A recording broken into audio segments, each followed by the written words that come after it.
All right, what's going on YouTube? Navy Vet 88. I'm here with another video, which is pretty much a follow-up video with this 11.5. The last video I did, it was a lot of people that were giving me a lot of advice, and I'll use that word lightly. But no, I appreciate the comments and everybody who pretty much gave some good opinions and some good advice to me about the riser mounts. And I was really looking for a riser mount, honestly. And the one that came up the most was the Unity riser mount, and I use it for this XPS 3-0. I'm really feeling it, actually.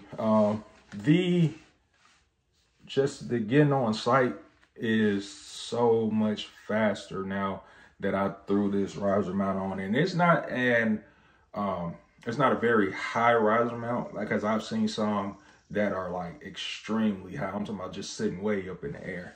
But with the optic and the holographic this big, I feel like this is just enough of a riser in order for me to get exactly where I want to get and feel like I can see it every time I'm on it as soon as it comes up, versus me having to get my head down like this. It's more here every time versus that right there. And I probably might still do it from time to time, but I'm so accustomed to having to do it that it becomes just, you know, natural habit. So I'm trying to get out of that, knowing that I have this riser now and kind of using it for its benefits. So yeah, that's that as far as the riser is concerned. As far as the front and rear sights, there was a lot of people was asking me, like, why did I have a front sight on, which are the M-Bus 3 by Magpul. A lot of people were asking, why did I have the front sight on but not the rear sight? And before I put the riser on, I had the Eotech with the magnifier also. As a matter of fact, I have it right here. So here's the magnifier that I had on it. And when it was on, it took up so much space in the rear, there was no space for a flip up sight at all, or for the flip up sight that I had.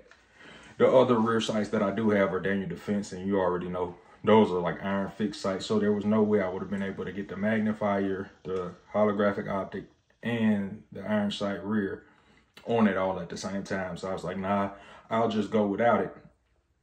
And now to the people who were asking about it, I keep the front sight on because of the fact that if I were to take the magnifier off, since it's quick detach, and I slap the rear sight on, it's already zeroed, and it was already co-witnessed with the red dot.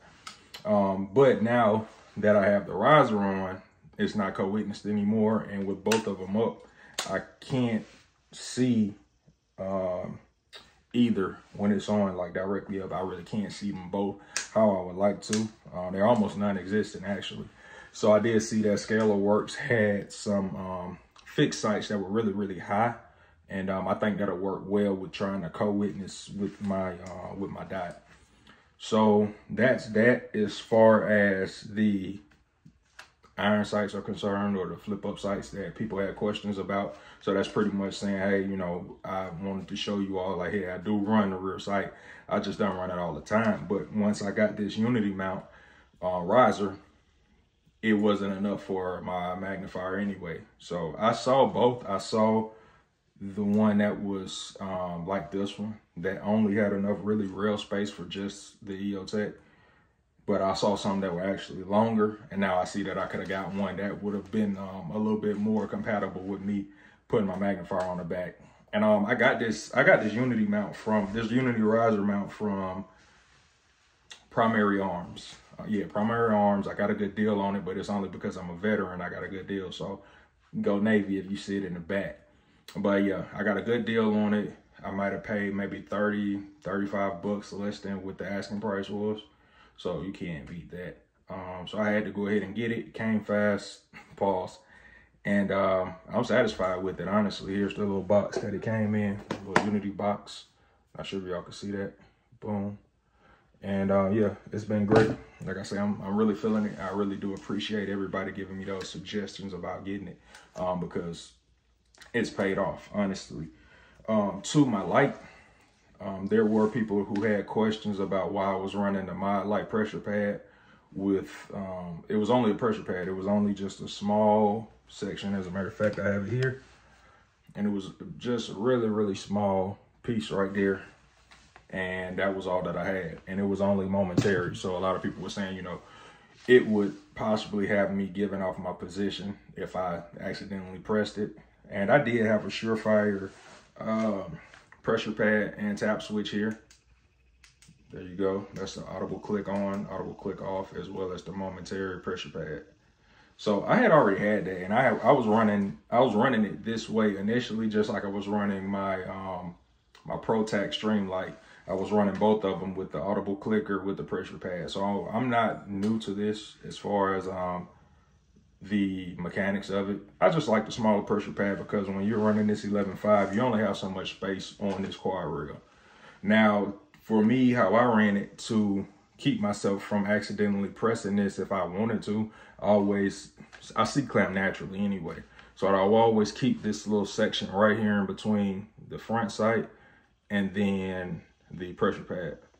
And this pretty much is where my thumb goes every time. And since I seat clamp, I'm always right there on the money, thumbs right in between, and there's no way for me to get an accidental discharge of light in any type of way or capacity unless I'm just really, really freaked out in the midst of having to use my firearm, use this pistol. But that's pretty much it. Yeah, I just wanted to address those things. And most of all, just wanted to say I appreciate y'all for jumping in the comment section and giving me that advice about going with this Unity riser mount. And I'm really, really loving it. Just a little 10-round mag in here, nothing in it. Not to show that it's clear or anything like that, because I really don't care if people say whether it's clear or not. I mean, it's my pistol. If it's in my house, if I want to keep it ready to go at all times, then that's just the way that it's gonna be. But yeah, that's it so far. I got a tabletop review on an IFAK bag that I'm going to be doing. It's an IFAK refill, and this is by Rhino Rescue. Let's see if y'all see that. So it's a refill bag, and it has a nice amount of things in here for controlled bleeding.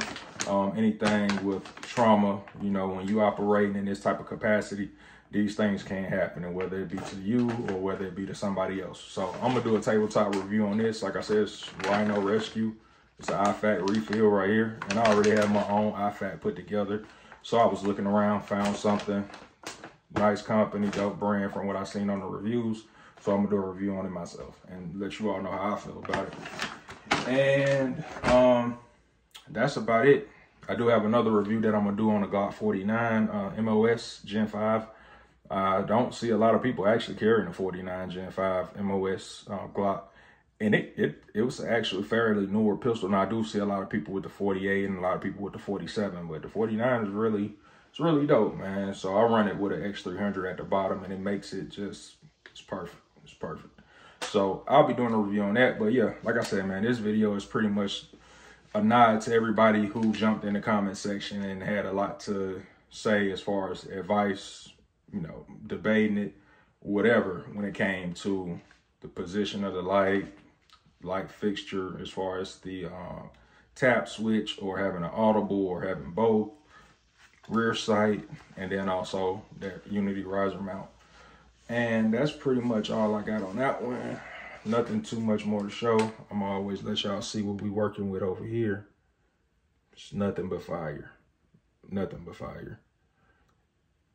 And if this mount is on backwards, somebody let me know, because I didn't really look to see if there was a right or wrong position that you were supposed to put it. But I like the way that it's set right here. I had no issues with the shooting it, but it could be backwards. You never know. So yeah, that's about it. I appreciate y'all. Thanks for tuning in to this video. And like I said, we got more review videos coming up. So I'll let y'all.